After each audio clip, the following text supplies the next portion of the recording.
Chapter 7. Shit Goes Down. The morning light streamed through the window onto Magnolia's face. She squinted, forming an expression of repulsion, then turned violently onto her side and yanked the covers up over her head. Remembering suddenly, she clutched her stomach as the being inside of it wrestled with her ovaries.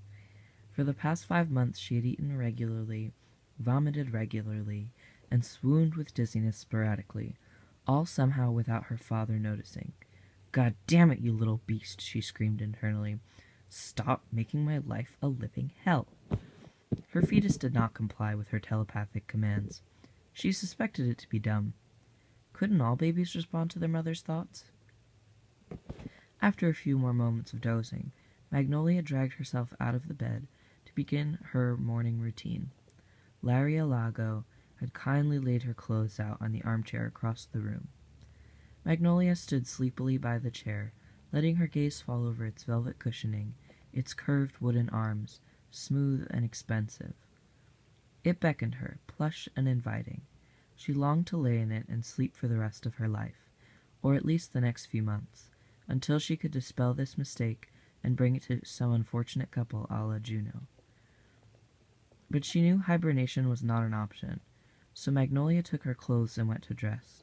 She took the corset Laria had sewn for her and laced it up carefully, squeezing in the small bulge that was beginning to form in her midsection. She had originally planned to rely on her father's assumption that she was just gaining weight, but with how he was behaving lately, she was too frightened to trust that notion.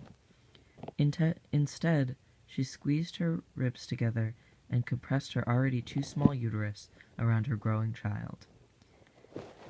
She knew that soon the lacings would not close once her belly bulged out, and judging by what Laurie had told her, this would happen soon. But she could see no other option.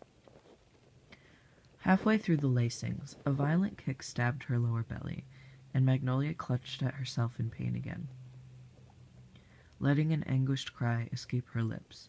She sank to her knees, holding her stomach and her son steady. She fought to steady her own mind, and instead thought of her father, a thought that seemed to make her growing child anxious.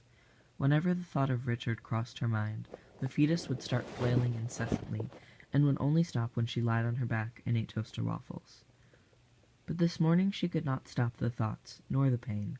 The baby squirmed about as she recalled how he had dragged many a young bachelor before her, and she had spurned them all. She remembered his rage at her stubborn refusal, and when he tried to force her into a marriage contract, she behaved cruelly so to estrange her possible future husbands.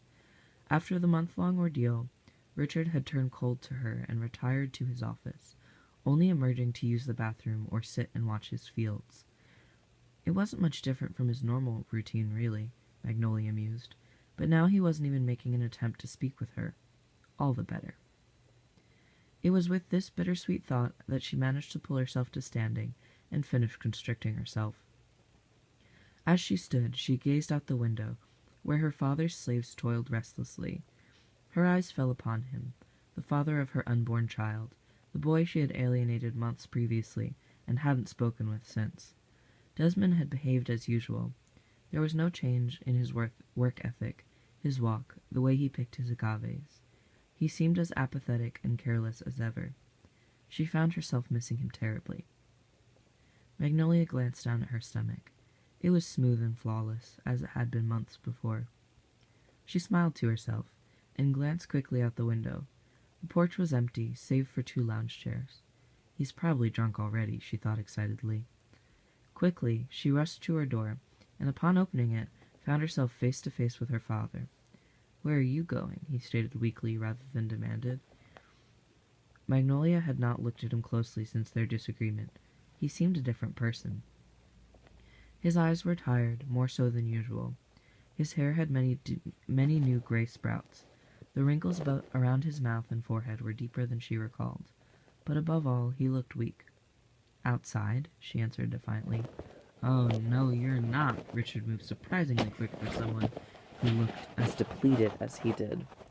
"You can't tell me what to do," Magnolia answered as she took another step towards the stairs. "I'm your father. Of course I can." He blocked her. She moved again. Mother would not approve.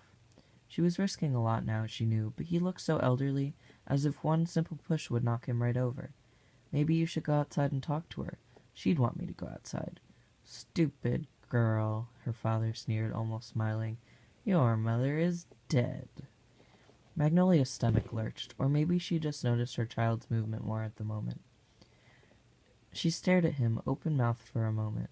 Since Anne's death, that sentence had never passed her father's lips. This sudden change made her feel fearful, and she felt herself shrink back down to an insignificant child. She wanted to run back to her bedroom and hide in her armchair.